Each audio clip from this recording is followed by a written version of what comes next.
Un conocimiento correcto conduce a acciones correctas. Hola, bienvenidos, ¿cómo estás? ¿Cómo están? Siempre es bueno poder encontrarnos nuevamente aquí en este espacio para compartir así una nueva enseñanza expositiva de la palabra de Dios.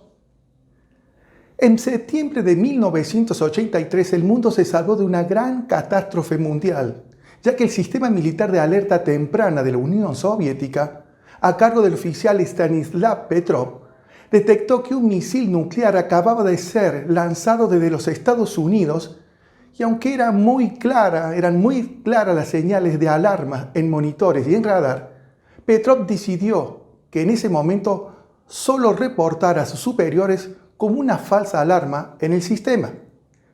El protocolo soviético indicaba que ante el inicio de un ataque enemigo, se debía responder con otro ataque, y en este caso, de carácter también nuclear.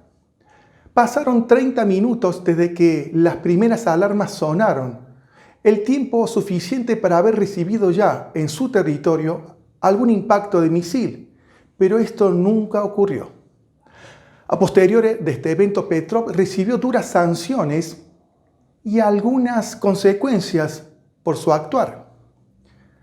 Años más tarde, al ser entrevistado, Petrov dijo que en aquella noche yo era el único oficial en ese equipo debido a que mi juventud había recibido una instrucción civil, en tanto que mis compañeros fueron formados desde una enseñanza militar, es decir, enseñados a dar y obedecer órdenes, de modo que si alguno de ellos hubiese estado en mi lugar esa noche, decía Petrov, lo habrían reportado sin dudar como un ataque real.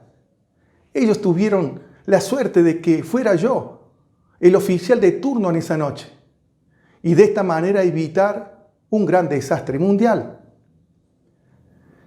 El tipo de enseñanza que recibió este oficial hizo la diferencia en aquella noche al permitirle saber si esas alarmas eran falsas o verdaderas. Al igual hoy abundan un sinnúmero de enseñanzas en el ámbito cristiano y de doctrinas, y por lo tanto es importante discernir qué tipo de enseñanza es saludable. Hemos titulado este sermón "Una enseñanza verdadera para el tiempo final". Aunque cada congregación puede tener diferentes enfoques o visión en sus enseñanzas, vamos a considerar que dos enfoques vitales para una enseñanza sana en la iglesia. Un enfoque es en un mayor conocimiento de su persona y el otro enfoque es un mayor entendimiento de su regreso. Podemos abrir entonces nuestras Biblias allí en 2 de Pedro, capítulo 3, versículo 8, que dice lo siguiente: Mas, oh amados, no ignoréis esto, que para con el Señor un día es como 1000 años, y 1000 años como un día. El Señor no retarda su promesa, según algunos lo tienen por tardanza, sino que es paciente para con nosotros, no queriendo que ninguno perezca, sino que todos procedan al arrepentimiento. Pero el día del Señor vendrá como ladrón en la noche, en el cual los cielos pasarán con gran estruendo, y los elementos ardiendo serán deshechos, y la tierra y las obras que en ellas hay serán quemadas. Puesto que todas estas cosas han de ser deshechas, ¿cómo no debéis vosotros andar en santa y piadosa manera de vivir? A esta segunda carta de Pedro se la podría resumir con la siguiente expresión: el cristianismo falso y el cristianismo verdadero. Vale recordar que esta carta Pedro se la dirige a la misma audiencia a la que una vez escribió. En aquella oportunidad era para animarlos, entre otras cosas, en medio de la persecución. Pero en esta oportunidad lo hace para advertirles de falsos maestros y sus enseñanzas.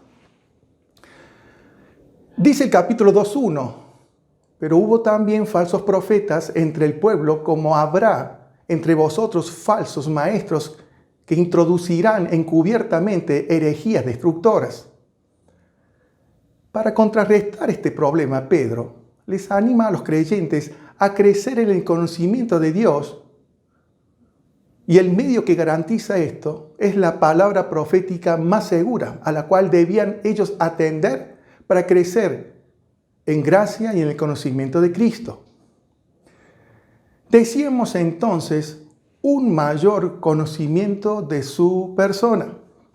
Dice el versículo 8, mas, oh amados, aquí la palabra más nos confiere el sentido de añadidura a lo que Pedro les venía informando en los versículos 5 y 7, que por la palabra fue hecha la creación y por la misma palabra está reservada para el día de juicio. Ahora va a agregar algo más. En el texto original la podríamos leer así, mas una cosa, oh amados. Cuando leemos no ignoren esto, la palabra ignorar en el texto original nos remite a algo que está escondido o oculto. Con el mismo significado se usa en los versículos 5 cuando dice que estos ignoran voluntariamente, es decir, esconden deliberadamente enseñarlo.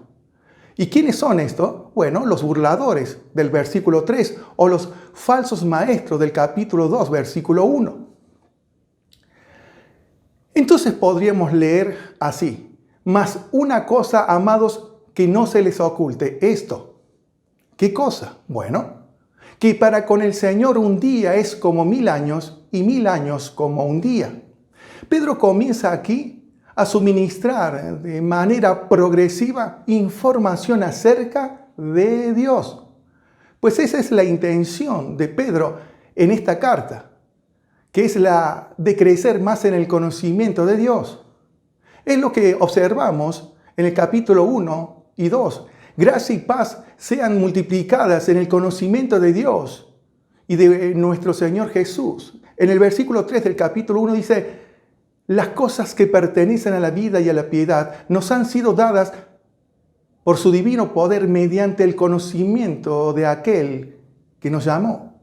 Observa el versículo 8. Porque si estas cosas están en vosotros y abundan, no os dejarán estar ociosos sin fruto en cuanto al conocimiento de nuestro Señor Jesucristo. Y por último, capítulo 3, versículo 18. Antes bien creced en la gracia y en el conocimiento de nuestro Señor y Salvador Jesucristo.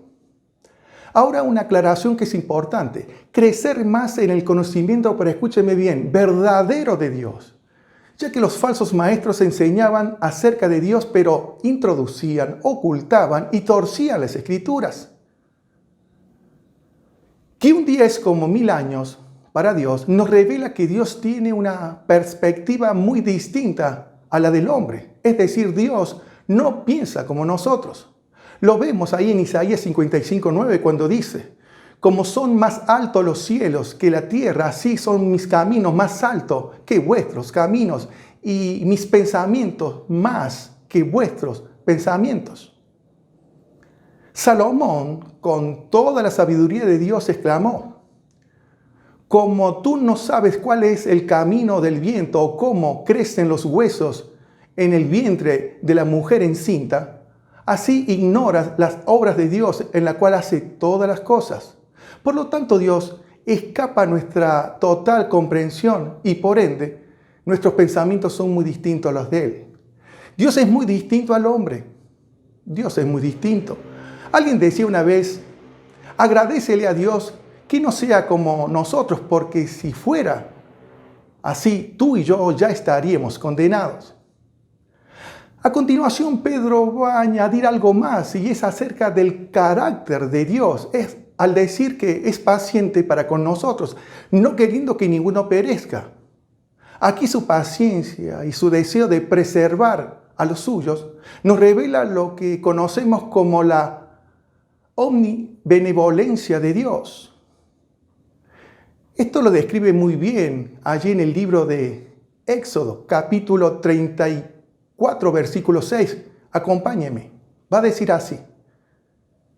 Y pasando Jehová por delante de él, proclamó, Jehová, Jehová, fuerte, misericordioso y piadoso, tardo para la ira, grande misericordia y verdad, que guarda misericordia a millares, que perdona la iniquidad, la rebelión y el pecado. Dios es completamente bueno con todos, pero particularmente en el contexto aquí, con los creyentes que en el capítulo 2, versículo, siguieron aquella senda de los falsos maestros y se apartaron tras las enseñanzas del error. Dios no se estaba tardando, sino que es su carácter bondadoso lo que demora su venida. Una idea que vemos también más adelante en el versículo 15, cuando dice: y tened entendido que la paciencia de nuestro Señor es para salvación. Dios no desea la muerte de nadie, al contrario, ha mostrado un extraordinario amor, como lo dice muy bien allí en Juan 3:17, cuando dice: porque Dios no envió a su Hijo al mundo para condenar al mundo, sino para que el mundo sea salvo por él. Hay un cuento que me gusta, muy original, de Anthony de Melo, y que dice así: un día Abraham invitó a un mendigo a comer en su tienda, y cuando Abraham estaba dando allí gracias, el otro empezó a maldecir a Dios y a decir que no soportaba oír su santo nombre. Presa de indignación, Abraham lo echó al blasfemo de su tienda. Aquella noche, cuando estaba haciendo sus oraciones, le dijo Dios a Abraham: ese hombre ha sido blasfemo de mí, me ha injuriado durante 50 años y sin embargo yo le he dado de comer todos los días. ¿No podrías haber hecho o soportado tú durante solo un almuerzo? La gran paciencia de Dios siempre ha sido para preservar al hombre, para salvar al hombre de su ira. Ahora, ¿te has puesto a pensar que esa respuesta a tu oración que aún no llega sea la bondad de Dios protegiéndote al no darte lo que pides? Tampoco dudes de esa respuesta que parece demorar. Descansa más bien en Dios, que Él sabe lo que hace aunque no podamos entenderlo. Dios no ha cambiado, su plan sigue en marcha, solo que no piensa como nosotros. Una síntesis de esto podríamos decir que Dios es bueno, pero para ser bueno también debe ser justo, para ser Dios. Describe el final del texto en Éxodo 36:6, cuando dice: y de ningún modo tendrá por inocente al malvado, que visita la iniquidad de los padres sobre los hijos y sobre los hijos de los hijos, hasta la tercera y cuarta generación. Si Dios permitiera para siempre la maldad en el hombre, sin que éste pagara por sus acciones, no sería un Dios justo. De manera que podemos decir que Dios es bueno todo el tiempo, pero al mismo tiempo debe ejecutar sus juicios sin mostrar que es justo. Por lo tanto, no te desanimes ante la gran corrupción que hoy podemos observar, injusticia. Cristo hará justicia en su venida, nadie escapará de su maldad. Lo que nos lleva de esta manera al segundo punto: un mayor entendimiento de su regreso. Decimos entonces que el versículo 10, el día del Señor vendrá. Este día y su certeza tiene que ver con el juicio de Dios sobre criatura y sobre la creación. Pedro retoma el cuestionamiento acerca del advenimiento que los burladores exponían en el versículo 4. En el versículo 5 decíamos que los falsos maestros ignoraban, es decir, escondían de sus seguidores la enseñanza del futuro día del Señor. Abro paréntesis aquí. Hoy se escucha hablar mucho de que Cristo viene y decimos amén a eso, está bien. Pero si no decimos que también vendrá para hacer juicio, el mensaje está incompleto. ¿Cómo lo hacían estos burladores allí? Cierro paréntesis. En realidad, los falsos maestros estaban cuestionando a Dios y a su palabra. Entonces Pedro apela a los que los creyentes podrían traer a memoria en el versículo 2 las palabras dichas por los profetas. Es por eso que les va a referir que tienen la palabra profética más segura, es decir, el Antiguo Testamento, en donde encontramos, por ejemplo, a Isaías 13:10 que dice: He aquí el día de Jehová viene, terrible día de indignación, ardor de ira para convertir la tierra en soledad y raer de ella a sus pecadores. Pero también Pedro, en el capítulo 3, versículo 2, habla del mandamiento de Jesús.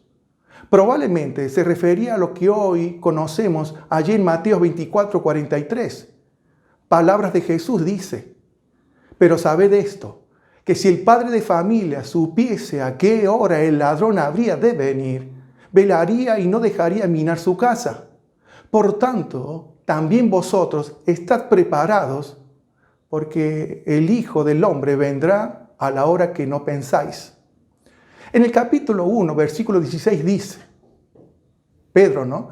Porque no nos hemos dado a conocer el poder y la venida de nuestro Señor Jesucristo siguiendo fábulas artificiosas, sino como habiendo visto con nuestros propios ojos su majestad.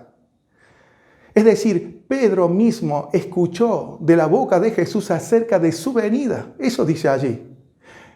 No era la voluntad de Jesús que sus dichos acerca de su regreso quedaran ocultos. Por lo cual dijo: el cielo y la tierra pasarán, pero mis palabras no pasarán. Los falsos maestros ocultarían esto. Pero aquí Pedro que levanta en alto esta enseñanza de Jesús. Cuando el texto dice: los cielos pasarán con gran estruendo y los elementos ardiendo serán deshechos, y la tierra y las obras que en ella hay serán quemadas, entendemos que los cielos hacen alusión al universo entero, pero también a otro ámbito, como el de esta tierra y su sistema, en los que los falsos maestros, en el capítulo 2, versículo 20, se habían enredado, es decir, el mundo, su sistema que finalmente sería destruido en aquel día. Puesto que todas estas cosas han de ser deshechas, nos revela de que solo un gran y poderoso Dios puede llevar a cabo este total y gran cataclismo universal. Pedro pretende que los creyentes tengan conocimiento del día de Dios y de su gran poder a los efectos de que se aparten de este mundo y para que salgan de allí. Una temática general de esta carta es que ellos crecieran, como lo decimos antes, en el conocimiento de Dios. Se infiere que lo que debía motivarle a los creyentes a una vida santa y piadosa era este conocimiento precisamente, Dios y su carácter. Pero también sería el antídoto de Pedro para que su audiencia escapara de la falsa enseñanza. Abro un paréntesis nuevamente. En 2 de Tesalonicenses capítulo 2 versículo 1 dice: pero con respecto a la venida de nuestro Señor Jesucristo y nuestra reunión con Él, consideramos por este y otros textos que la iglesia será arrebatada antes de su venida y no estará en los juicios de Dios aquí en esta tierra, ya que, como dice el apóstol, esperamos de los cielos a su Hijo, quien nos libra de la ira venidera. Cierro paréntesis. Alguien decía que advertir a los hombres de la ira de Dios y del peligro del infierno no es severidad, sino verdadero amor. Muchos irán al infierno porque sus ministros jamás les hablaron de él.